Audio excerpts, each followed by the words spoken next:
Bueno, yo creo que el tema de la minería en Panamá, que para muchos quieren ubicarlo solo en el contexto del presente, no es un tema nuevo.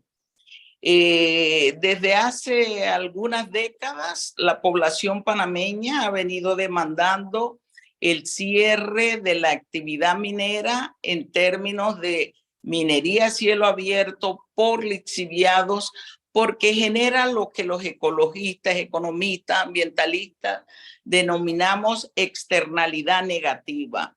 Una externalidad negativa que tiene un impacto significativo en el ambiente, en los recursos, en la salud, en la sociedad, en términos concretos de lo que es la biodiversidad. Y en función de ello se ha planteado la necesidad de que esto sea cesado, eliminada esta minería. Lo han hecho otros países, no solo países subdesarrollados, sino también países desarrollados, en la medida que toda la población a nivel mundial viene viviendo los impactos de actividades que son agresivas, lesivas contra el ambiente, contra los recursos, contra el patrimonio, contra la salud y la sociedad en su conjunto. Ahora, profesora, buenos días. Buenos días. Políticamente hablando, Maribel Gordón, ¿cómo analiza estas 2 semanas que han transcurrido, que objetivamente han sido, sí, por qué no decir la palabra, de crisis para el país como un todo, gobernantes, gobernados, jóvenes, adultos, profesionales, informales? Políticamente, ¿cómo lo analiza Maribel Gordón? Políticamente es el resultado de gobiernos, de una asamblea de diputados que no escuchan a su pueblo, que legislan contrario a los intereses de las mayorías, como está siendo demostrado por ese cúmulo de descontento. Aquí se planteó que un escenario de discusión iba a ser el pacto bicentenario, se aborda el tema, la población dice no queremos un país minero, y el propio gobierno que llamó a ese supuesto diálogo desconoce los resultados de la encuesta que ellos realizaron. Se abre un periodo y a exigencia de diversas organizaciones sociales en la Asamblea Nacional se discute el tema en términos de que presentamos los inconvenientes, el problema de la inconstitucionalidad de una ley, pero el legislativo y el ejecutivo deciden imponer a una velocidad extraordinaria un contrato que la población ecologista demostraron las afectaciones, los ambientalistas, el cuerpo jurídico demostró, los economistas, la población, las comunidades, pero se insiste en imponer un contrato que es leonino a los intereses nacionales y sociales. Frente a eso, una población en las calles, una población que le...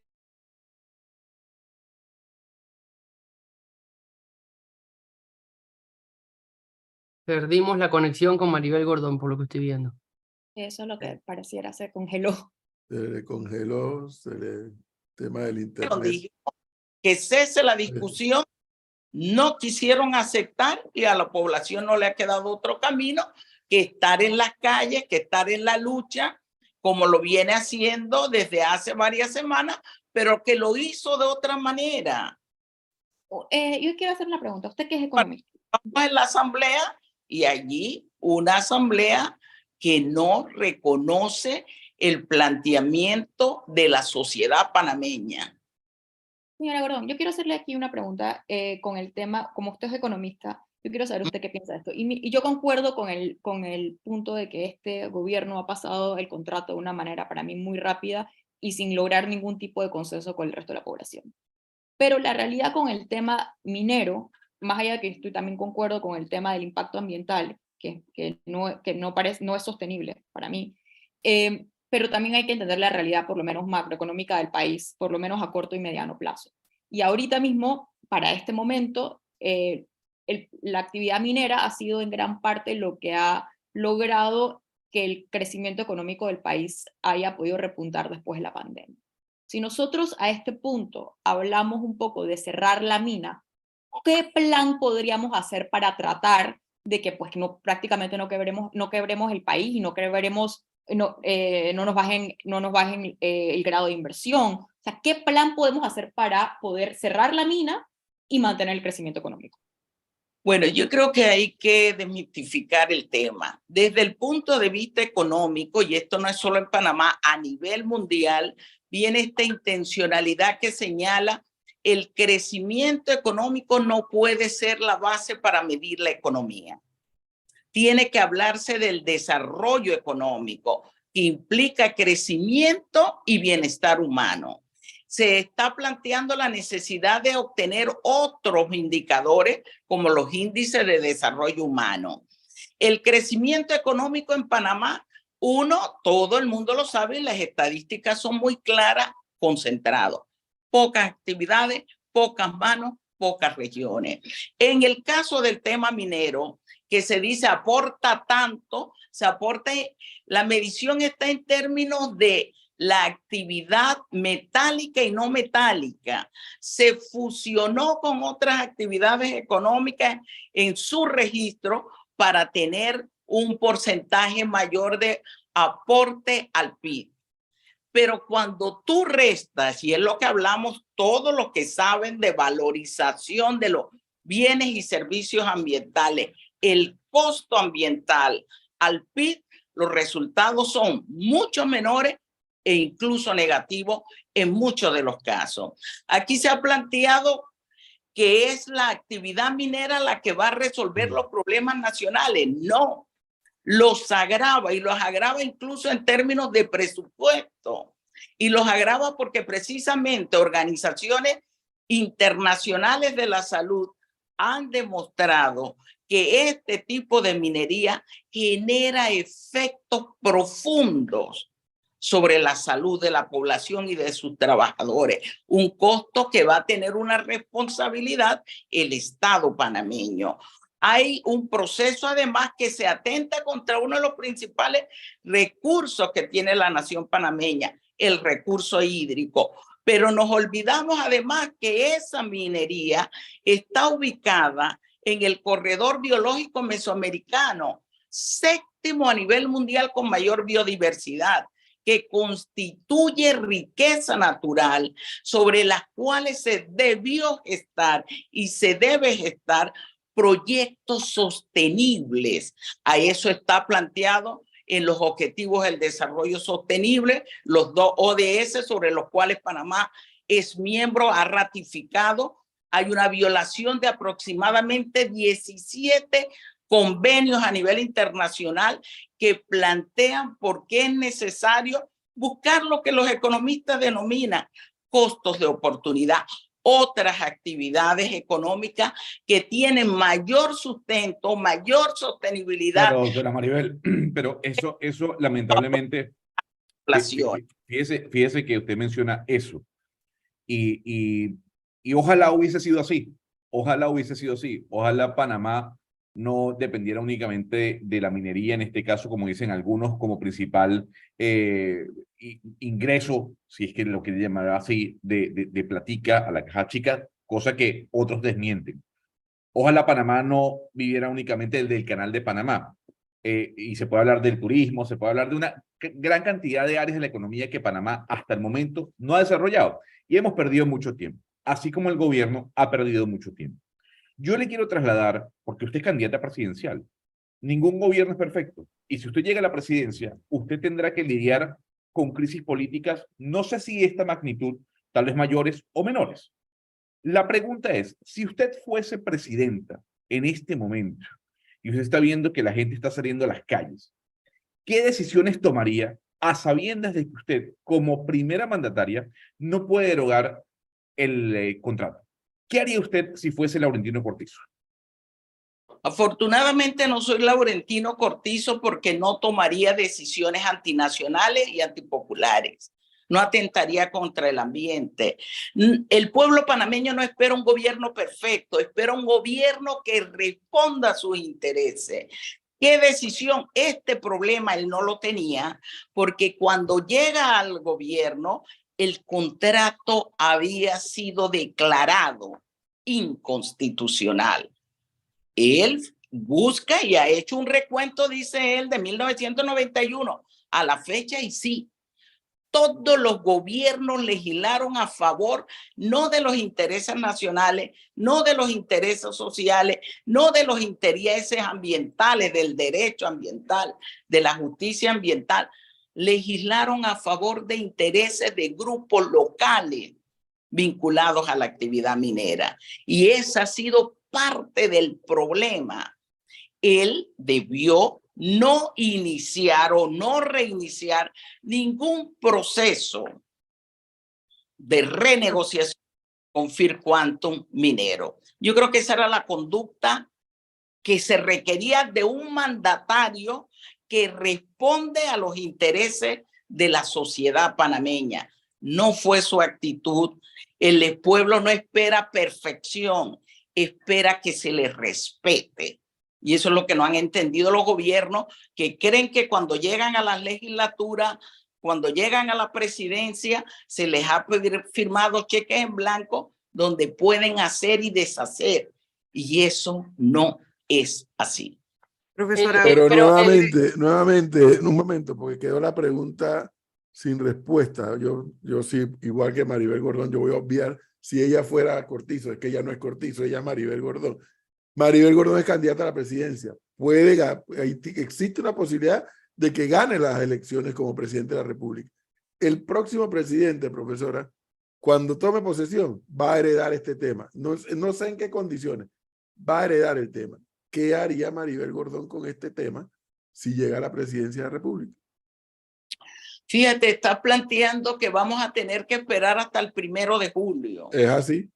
El gobierno tiene una responsabilidad: derogar, como se lo ha planteado el pueblo panameño, la ley 406. Profesora, no lo hace.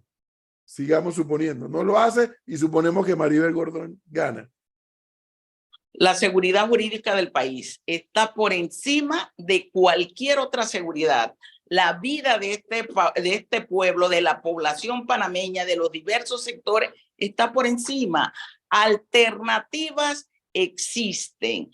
Hay que derogar la ley 406, iniciar un proceso de desmonte de la minería, en términos concretos, de recuperación del territorio en términos ambientales y productivos, y la generación de lo que siempre debió ser proyectos sostenibles.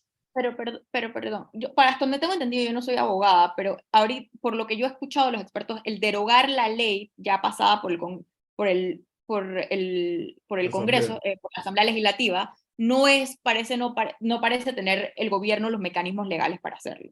Como he escuchado en muchas cosas, lo que tiene que fallar ahora es la Corte Suprema de Justicia otra vez, que ya sabemos que había fallado. Entonces, creo que en el contrato, si mal no recuerdo, dice que además el Estado tendría que hacerse cargo de cualquier recurso legal que se pueda hacer por parte contra la minera. Entonces, estamos hablando otra vez aquí de ingresos. Entonces, si derogamos la ley, tenemos que indemnizar a la empresa. Si derogamos la ley, tenemos que irnos a arbitraje. Si derogamos la ley, dejamos, así sea a corto plazo, y yo coincido con usted con el tema del desarrollo sostenible a largo plazo, 100% de acuerdo, porque yo también creo que el PIB es un mal indicador del desarrollo de un país, pero a corto plazo dejamos de recibir ingresos. En un año donde además sabemos que los ingresos del Canal de Panamá va a bajar. Todo esto a mí me llega a pensar, pasamos por un proceso de recuperación del territorio nacional. ¿Todo esto con qué se paga? ¿Cómo asumimos el costo monetario a corto plazo? Aunque a largo plazo sea mejor para el país. A corto plazo, ¿cómo lo financiamos? ¿Con qué dinero lo financiamos?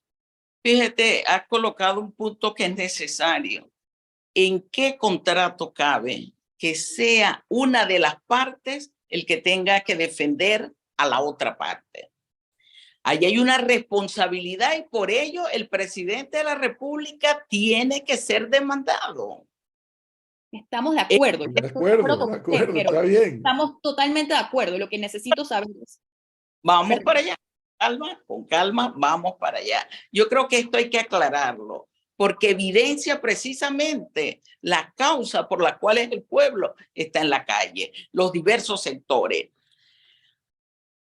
¿De dónde salen los recursos? Bueno, yo creo que hay varias cosas. Este es un país que se ha endeudado, pero no se ha endeudado para atender las necesidades y las demandas sociales. Este es un país que tiene un crecimiento económico independientemente de la minería, que no se repercute en generación de empleo, en bienestar, en desarrollo nacional. Este es un país que tiene un presupuesto alto, mal distribuido. Este es un país donde el 4% del Producto Interno Bruto se va en corrupción. Este es un país que recibe un ingreso por parte del canal que no está siendo utilizado donde debería estar. Este es un país donde hay un 66% de evasión fiscal. Recursos existen. El gobierno, un gobierno con una gestión transparente y honesta, tiene en el cortísimo plazo que atender ese nivel de situación. Hay que empezar por el presupuesto. Los economistas sabemos que el puntal para la ejecución de cualquier política pública tiene que ver con la disposición de los ingresos, y el ingreso de un país está en el presupuesto nacional. Señora Gordón, yo quiero regresar a la pregunta de Gonzalo. No puede Porque ser recursos que van para lo que llaman descentralización paralela. ¿Para qué quieren los recursos? ¿Dónde los están colocando? señora Entonces, Gordón, vamos, y es parte de adecentar, y lo otro es, la minera ha estado explotando y exportando recursos sin que existiera contrato. señora Gordón, yo quiero regresar a la pregunta de Gonzalo porque el profesor también le preguntaba qué haría Maribel Gordón después, si llegara a ser presidenta después de julio del 2024. Pero hay algo que nadie le explica a la población. Por un lado es las vías legales para poder decir, vamos para atrás, derogar el contrato. ¿Se puede? ¿No se puede? Hay muchos abogados que dicen que no, que solo habría que esperar la respuesta de la Corte. Pero Gonzalo le preguntó un detalle. ¿Qué haría Maribel Gordón para poder desactivar la bomba en este momento? Y yo le agrego, ¿qué haría usted si tuviese al presidente Cortizo frente a frente y la llama? Digamos que el presidente la llama, le dice Maribel, como llamaría a todos los candidatos, es un plano especulativo que obviamente no va a pasar, pero ¿cómo desactivamos esta bomba? ¿Qué se puede hacer en la vía legal? No hablemos de detalles porque hay abogados que ya nos han dicho aquí que a través de un proyecto de ley no se puede derogar un contrato de ley con el Estado. Pero ¿qué se haría para bajar la tensión que hay en el país en este momento? Porque estamos en un túnel en el cual casi la luz no se ve, lamentablemente. Insisto, derogar la ley, los mecanismos hay que buscarlo, así como actuó rápido y veloz para en menos de 2, 3 horas estampar una firma, hay que proceder. En el conjunto internacional, frente a demandas que se vienen, hay que enfrentarla como Estado. Si total, este contrato, esta ley va a seguir siendo demandada y vamos a tener nosotros los panameños que pagar para defender una transnacional minera. Paguemos, busquemos los recursos, quitándole a los responsables de los que nos tienen en esta situación parte de los ingresos que deben ser destinados, pero paguemos para defendernos en el conjunto internacional. Y apunto más, varios países han sido demandados por transnacionales. Y en varios de los casos, efectivamente, la firmeza y la disposición de defender el interés nacional ha dado resultados positivos a favor de los países. Pero doctora Maribel, hay una realidad y es que es importante destacar lo que yo menciono, lo que menciona el profesor Leonardo. Ahorita el juego está trabado y usted va a insistir en derogar el contrato. La vía legal para que el presidente levante la mano y en cadena nacional anuncie que va a derogar el contrato, usted sabe que no va a ocurrir. Y que además hay un cúmulo de cosas que se vienen juntando y que se han juntado por la incapacidad de este gobierno, por las denuncias que hay sobre casos de corrupción, sobre la ineficacia a la hora de generar políticas públicas que hagan de Panamá lo que Panamá realmente merece. Y la gente está saliendo a protestar por ya no solo el contrato minero, esa fue la gota que derramó el vaso. Así es. Entonces, hay varias soluciones. Algunos dirían, oiga, llame y convoque a un plebiscito que le pregunte al pueblo panameño si quiere minería a cielo abierto, sí o no.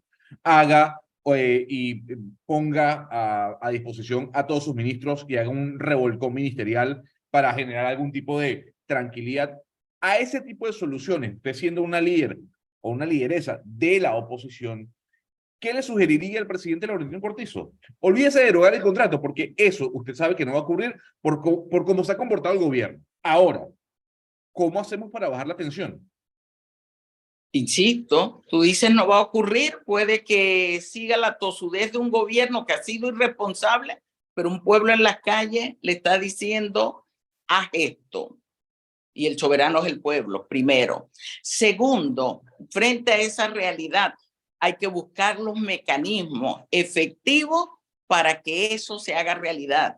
Tercero, yo no haría ningún cambio de ministro, perdón. Eso es gatopardismo, colocar gente que no va a resolver el problema para distraer la atención de la población. La población no cree en esos mecanismos irrisorios, irrespetuosos a la dignidad y a la inteligencia de la población. La gente está buscando que se atienda su problema ambiental, sus problemas sociales, y el gobierno tiene que obedecer, tiene que obedecer.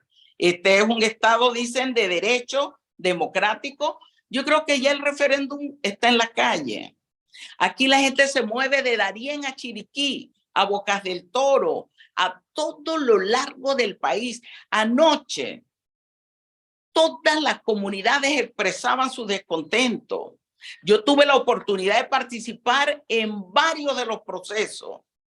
Y no porque lo hago ahora electoreramente como algunos. Nosotros venimos con una posición sostenida sobre el tema ambiental desde mi periodo de estudiante de secundaria, cuando la gente cuestionó Codemín, cuando la gente cuestionó Cerro Colorado, cuando la gente posteriormente cuestionó el tema de Santa Rosa, la mina. Claro, pero un plebiscito vinculante no ayudaría a calmar. En eso, yo estuve este año en el Congreso Científico de la Universidad y mientras acá se dice, esto es, ya se le aprobó estudio de impacto ambiental a la mina de Cerro Quema y está avanzando un proceso. Algunos hablan de 8 puntos mineros, otros de 13. ¿Cuál es el país que vamos a tener?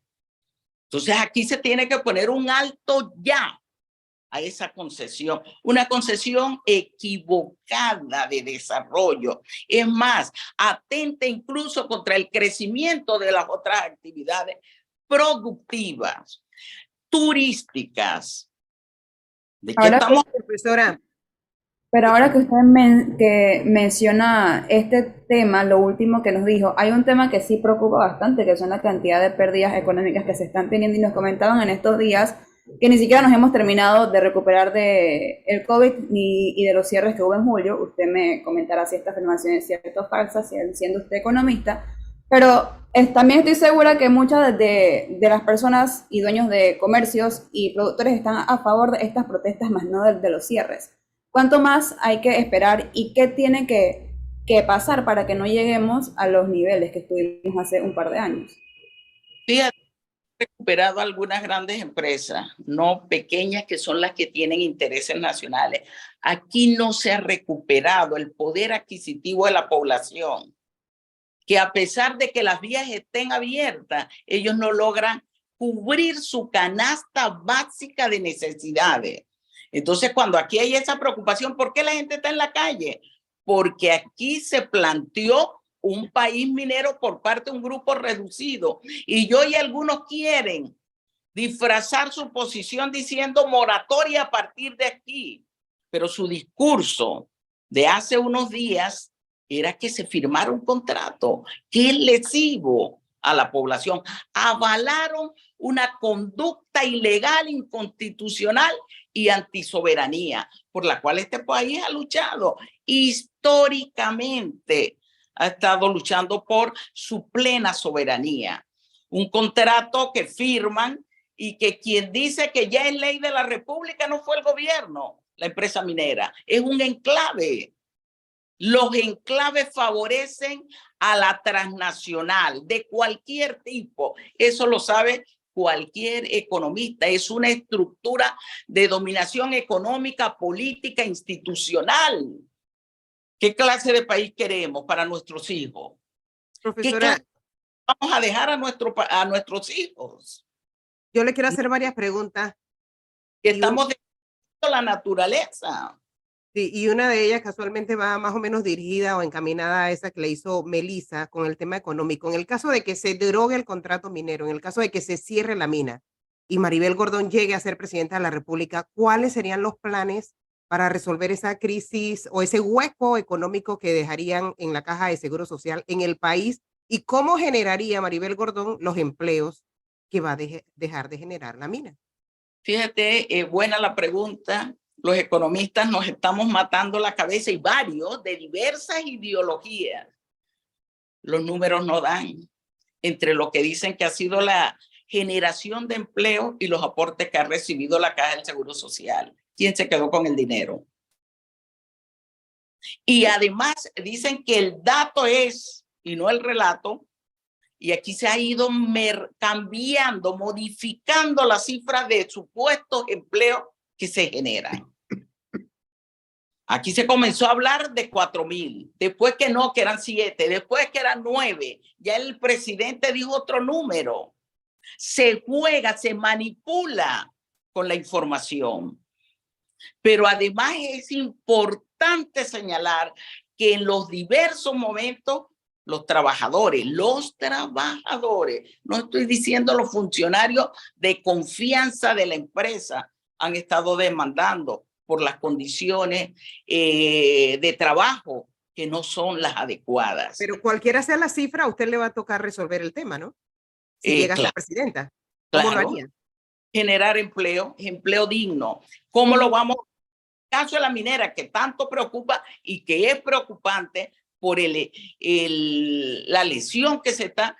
Yo creo que la minera tiene que ser responsable de todas sus prestaciones.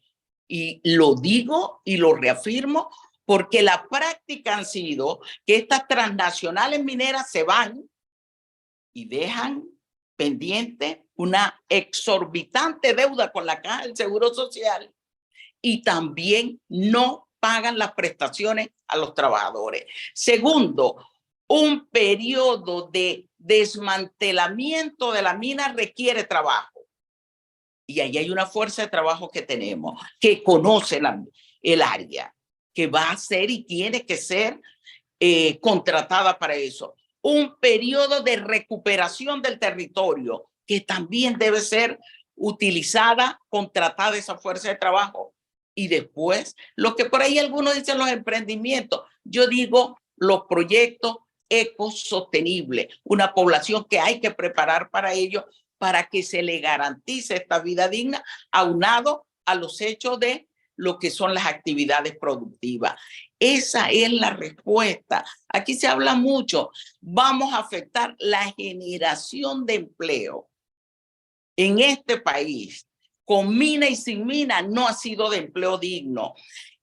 La propia usted ha hablado de empleo precario en el caso de la economía panameña. Y eso es lo que no puede ser sostenible en el tiempo. No puede ser sostenible en el tiempo que al final la mina decida, cuando el precio dice no es tan bueno, me voy, descanso, me voy de sabática por 4 años y ¿quién se va a hacer responsable de ello?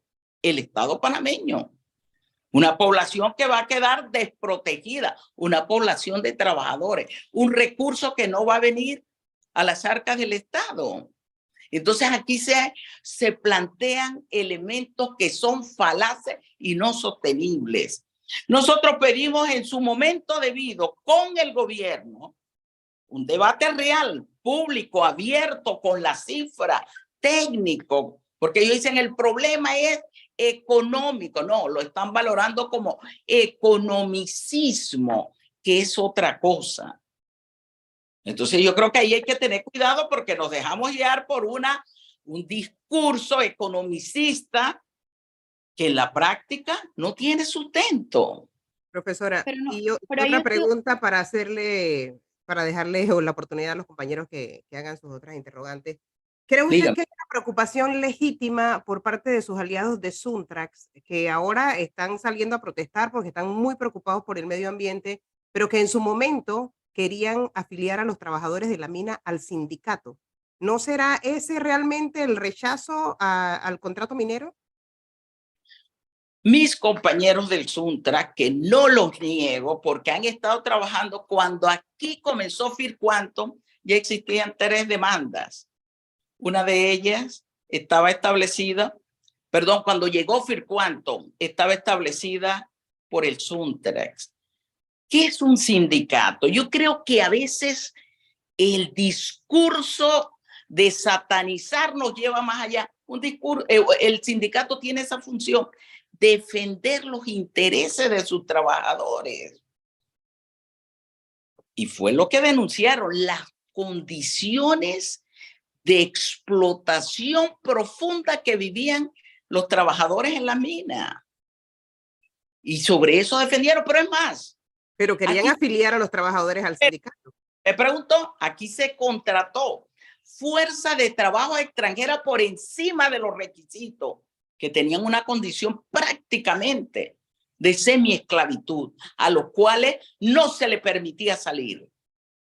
Y el Suntra, que es un sindicato, estableció un proceso también para denunciar esa situación que vivían esos trabajadores, esas personas. Somos seres humanos.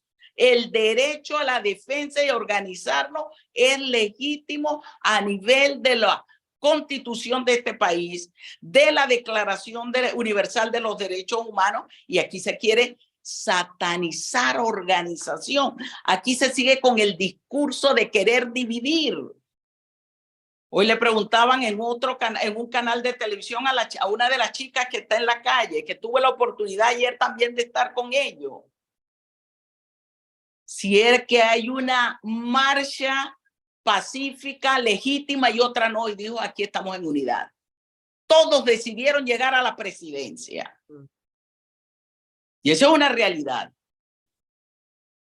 Aquí hay infiltrados, y lo puedo decir, ayer cuando estaba en la marcha, yo vi cuando una persona venía corriendo, tirando balas al aire, y fueron 2 compañeros obreros los que lo persiguen intentando detenerlo. Eso pasó en Avenida B. ¿Quién se hace responsable de esa situación? ¿Quién es el responsable? El gobierno. Llegan unos jóvenes en una situación pacífica de denuncia y comienza también a haber infiltrados. La marcha que venía de Panamá Oeste es reprimida. ¿Quién la reprimió para evitar que todas las marchas coincidieran? Aquí hay un fotógrafo joven que por solo documentar lo que está sucediendo en este país perdió la visión. A mí me gustaría saber, y tenemos el derecho como humanos de solidarizarnos y denunciar esa situación. Y eso va por encima de si Maribel Gordón es candidata a la presidenta o no. Yo soy panameña. Claro, lo que nos llama la atención, profesora Gordón, a la sociedad, al pueblo panameño. Lo que creo que nos llama la atención a muchos de los que vemos las cosas desde acá es que si los trabajos en la mina, o sea, había tanta explotación del trabajador, ¿por qué Suntrax quería afiliar a los trabajadores de la mina a su sindicato? Los sindicatos siempre andan afiliando porque defienden los intereses de los obreros. Doctora Maribel, si es la industria, el Suntra ha señalado, y me toca defenderlo porque aquí hay una agresividad contra un sindicato que ha hecho. Tener las calles del país. Claro, pero doctora Maribel, ahí fíjese que tenía la responsabilidad de estar allí en la fase de construcción y defendió los intereses de ese trabajador, tanto el que estaba de manera legalmente contratado, como aquellos que los tenían sometidos. Y eso es lo que yo no veo, por ejemplo, que aquí se denuncia. Claro, pero fíjese algo, doctora Maribel, usted que defiende el derecho del trabajo digno, del mejoramiento social en el país. Seguramente hay alguien que la está escuchando en este momento, que necesita ir a su puesto laboral a esta hora. Y el Suntrax, como conocemos, tranca las vías. Y esa persona no puede llegar a su trabajo. Esa persona necesita traer el pan a la casa.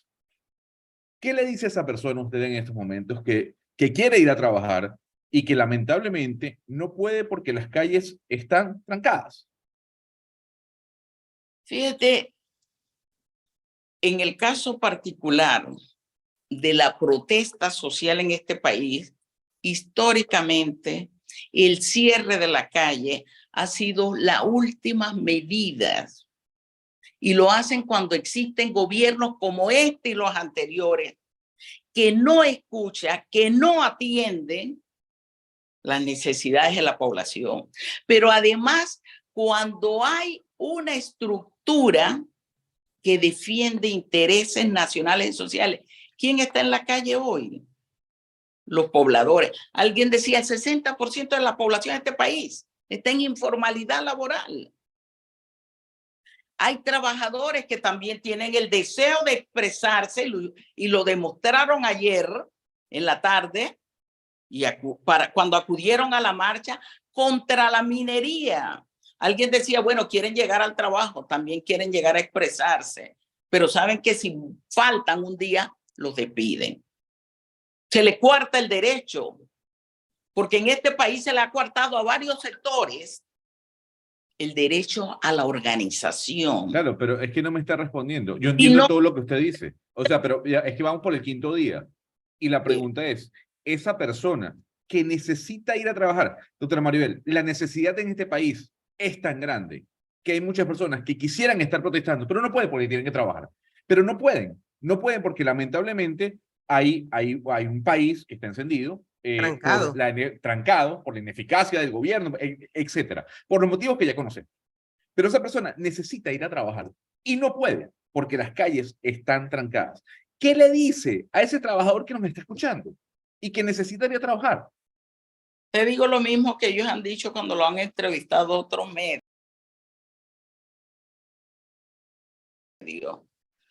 Tiene un problema, nos cuesta caminar más, nos cuesta trasladarnos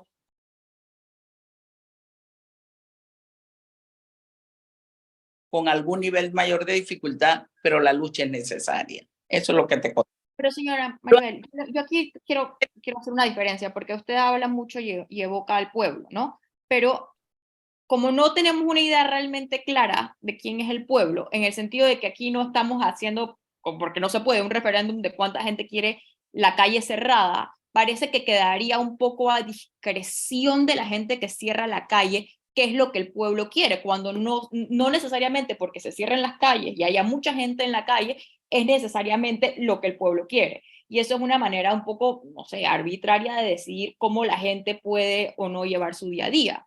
Y es un poco a lo que yo quisiera preguntarle, porque estamos aquí evocando un pueblo, y es verdad que hay mucha gente en la calle, yo no estoy desestimando las protestas, pero al Suntrack, además de a la dirigencia del Suntrack, además de a la gente que pues son sus agremiados, ¿a quién le consulta que la gente realmente quiere 5 días de calles cerradas? ¿No? Es una construcción un poco arbitraria del pueblo. No, Cristi, la lucha, cuando la lucha es la lucha, es la lucha, y olvidémonos de que consulta de nada. Ahí tengo que estar de acuerdo con la profesora Maribel. A mí me parece Si una vas a construcción meter un en poco la lucha, arbitraria de quién es el pueblo. no, Cristi, pero es que es así, por amor a Dios. Si una población decide articular una lucha contra un determinado tema, sea cual sea, tú tienes que saber que esa lucha conlleva riesgos, conlleva sacrificios. Entonces, ¿qué le dice al trabajador que va para el trabajo? Estamos en la lucha. Pero Eso es lo además, que hay que decir, es la lucha.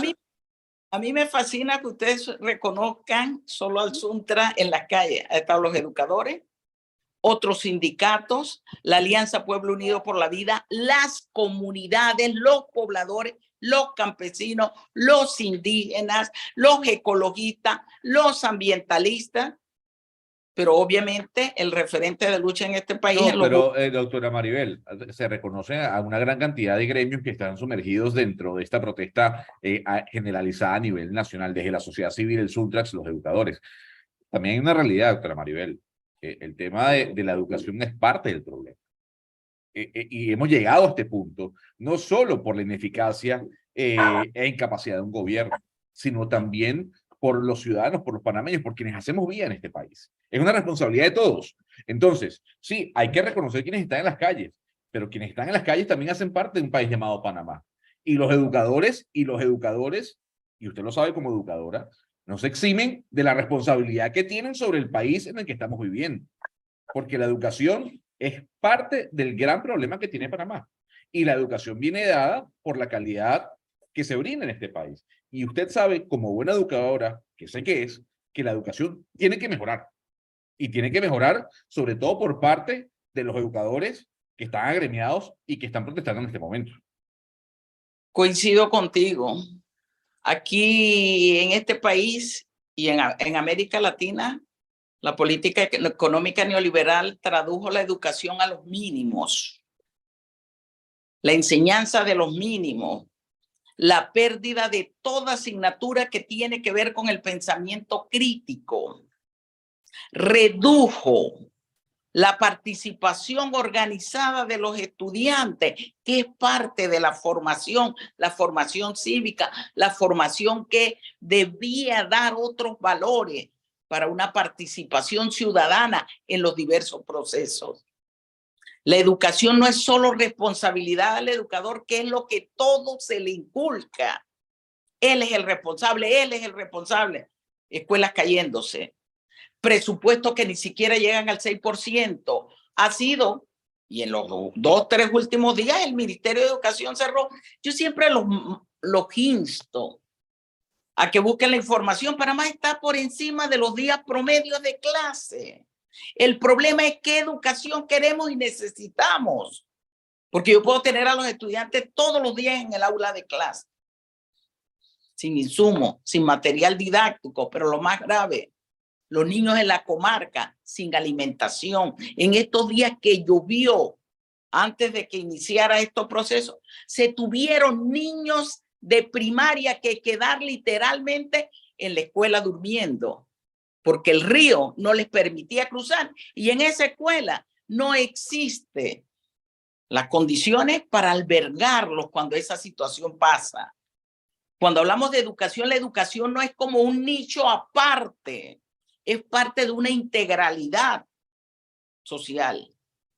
Profesora, pero también hay que... profesora, yo quiero, luego de haberlo escuchado todos los argumentos que le he escuchado, quiero salirme por un segundo de la coyuntura e irme al plano electoral.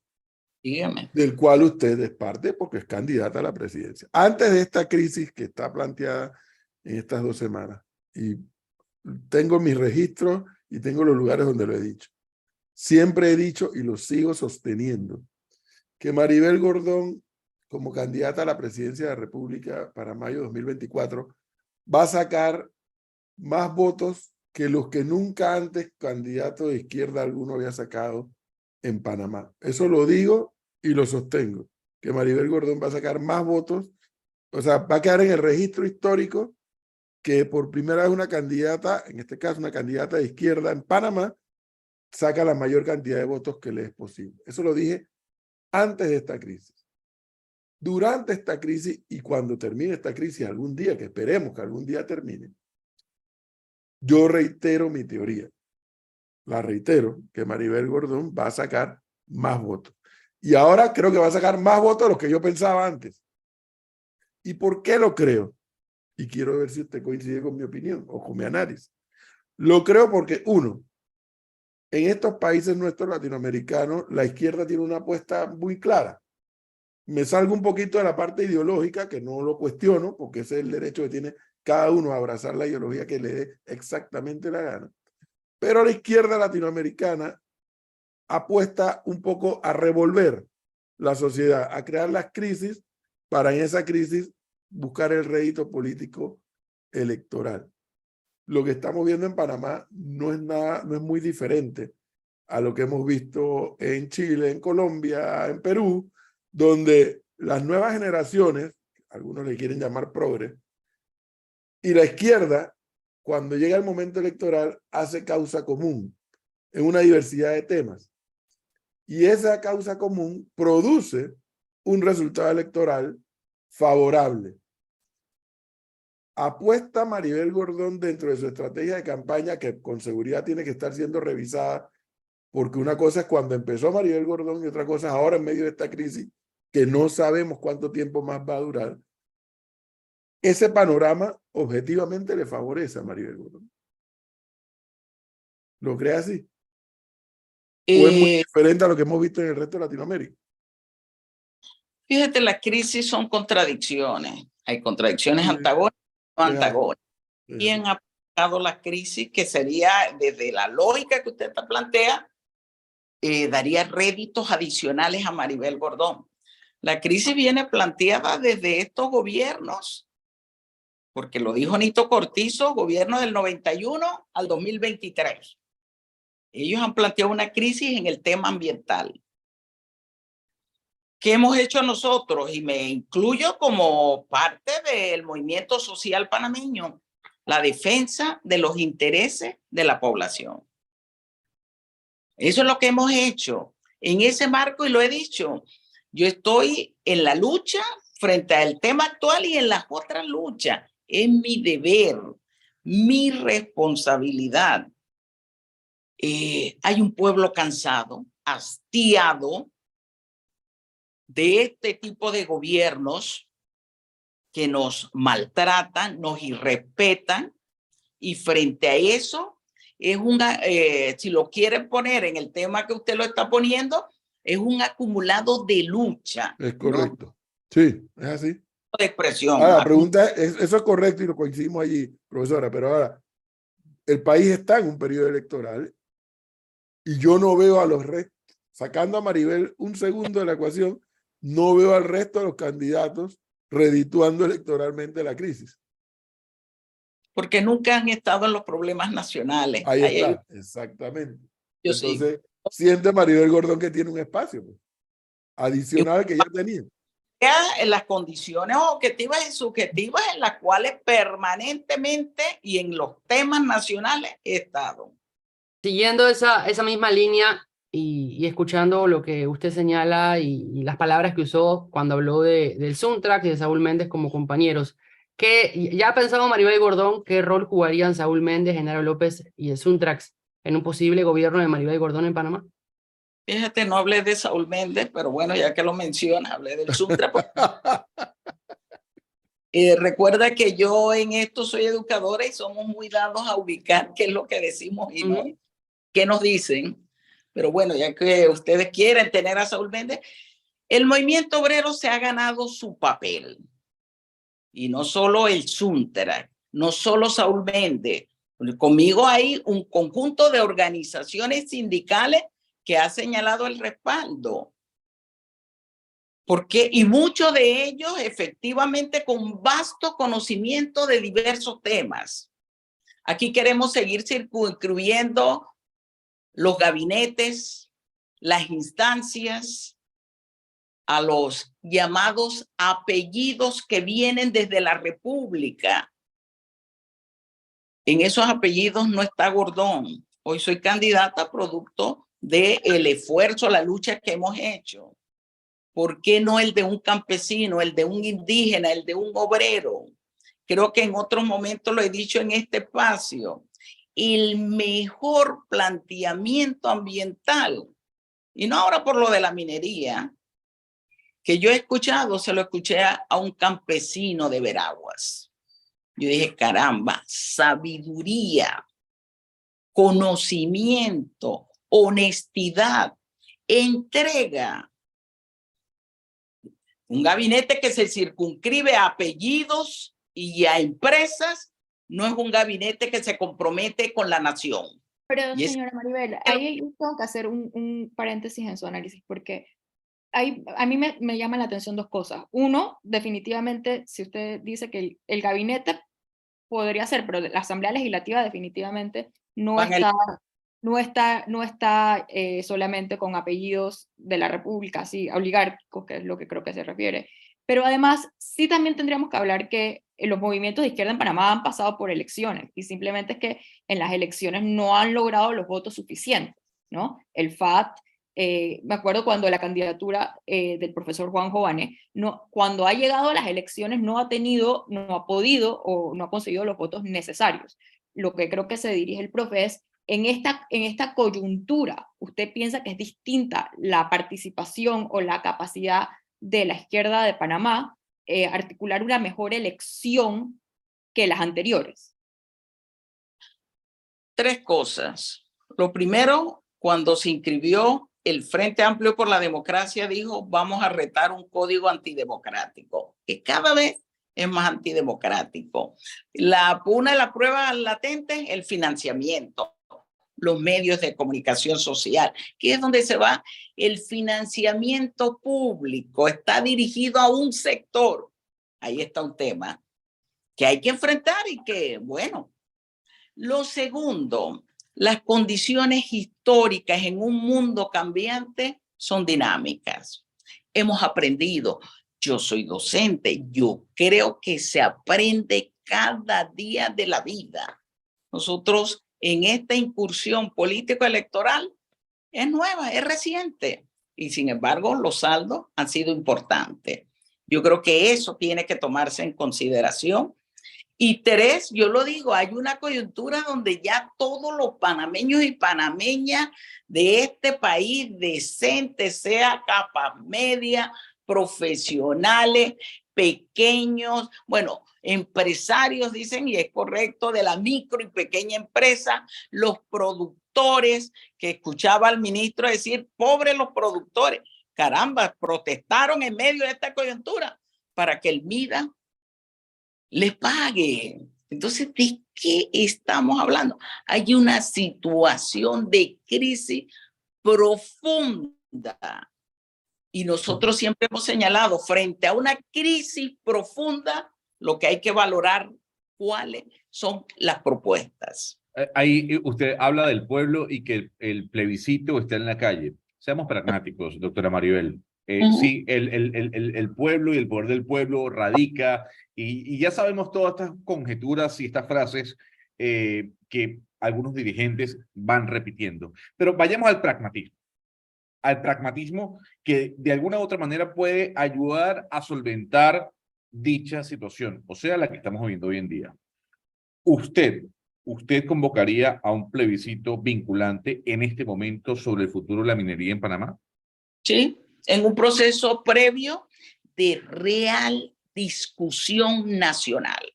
Nosotros lo estamos llamando. Es parte de la propuesta que hemos hecho en esta coyuntura, y uno de ellos, que el soberano decida. No con representantes que decida directamente, y no solo en ese tema.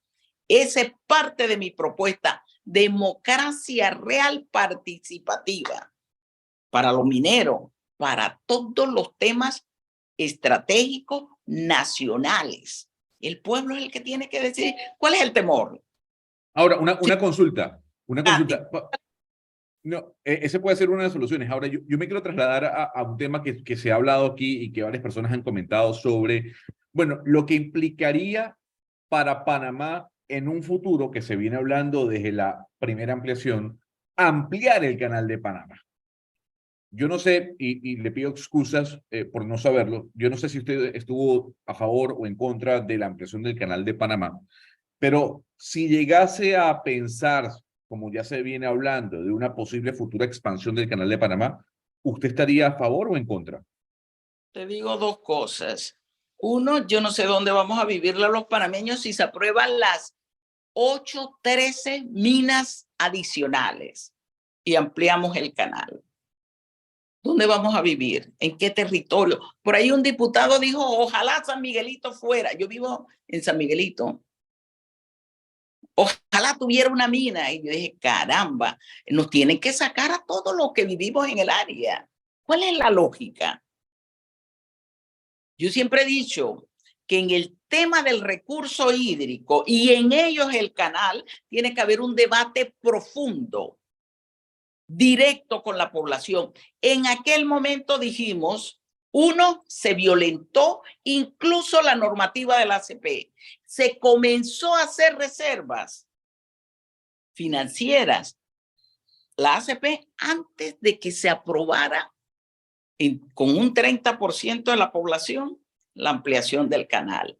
2, señalamos que habían otras técnicas y otras rutas para mantener la posición geográfica. Aquí se han querido circunscribir al canal, que ha sido importante. El canal es la tecnología. El recurso es la posición geográfica y es el que nos da una estructura monopólica en el sentido de que solo Panamá tiene esa posición geográfica. Eso hay que discutirlo. Dijimos que no iba a costar lo que se decía que iba a costar. Fuimos hasta demandados internacionalmente. No generó la cantidad de empleos que dijeron que iba a ser.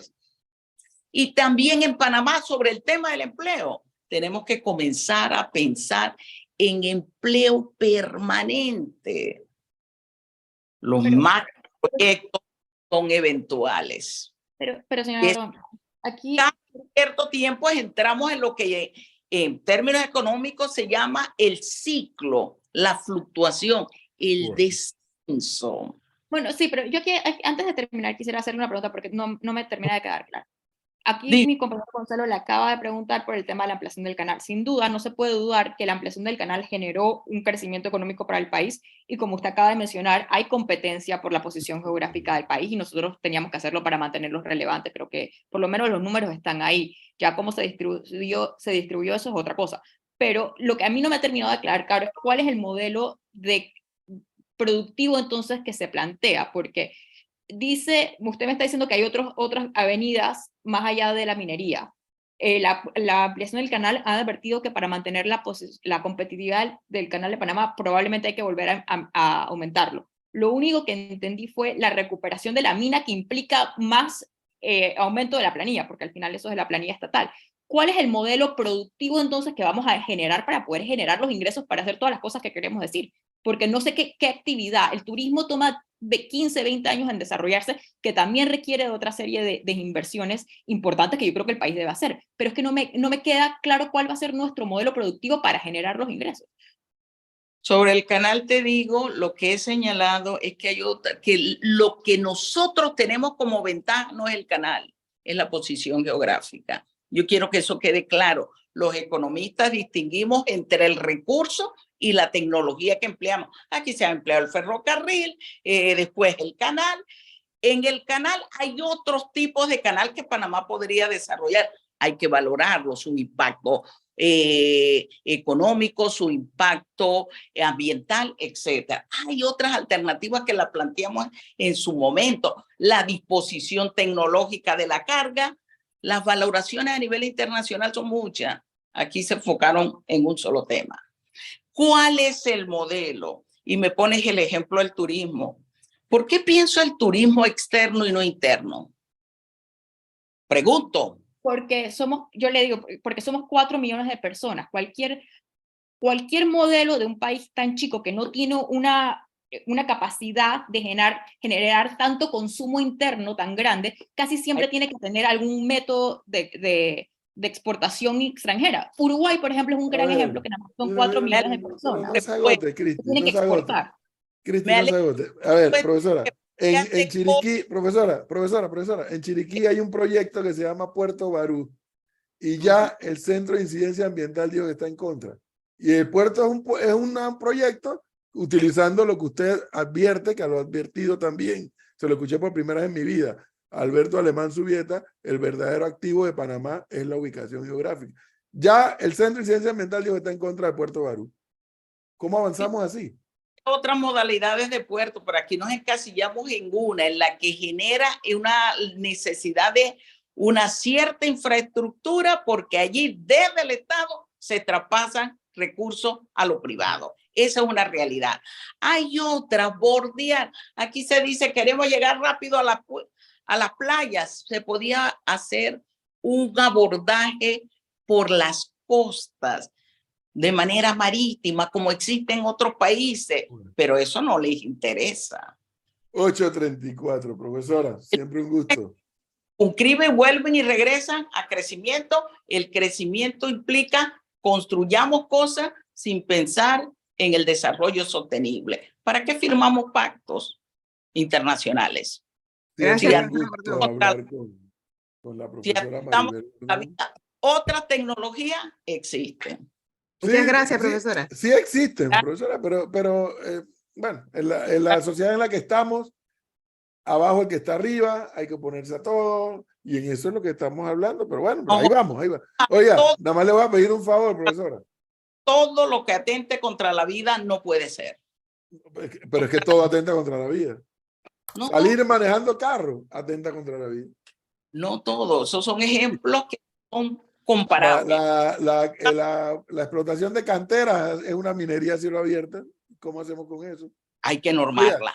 Profesora, un favor le puedo pedir. Ujú. Porque a mí, a pesar de lo que muchos piensen, a mí sí me gusta escuchar a Maribel Gordón. No tenemos que opinar igual, pero me gusta escucharla en la forma en que ella va exponiendo sus ideas y de una manera siempre muy respetuosa. Oiga, un favor nada más. Dígame. Si usted ve al amigo Saúl Méndez, dígale que aquí tiene la invitación que anda, nada más quiere salir en televisión, no quiere Me venir a la ignora. radio. Usted sabe que no salimos en televisión porque nos tienen un cerco mediático. Así Bueno, que pero aquí se le invita y aquí no viene. Usted sí viene, pero Saúl dice que no. antes lo he escuchado algunas veces allí, él no rehuye y usted lo sabe. Bueno, pero llevamos 2 semanas invitándolo y no ignora. Le manda el saludo de Flor y mío, pues. Lo prometo. Gracias, profesora. Que esté bien. Hasta luego. Buenos Bueno, días. buenos días. 8:36 minutos de... La gente pegada, ¿no? En el YouTube.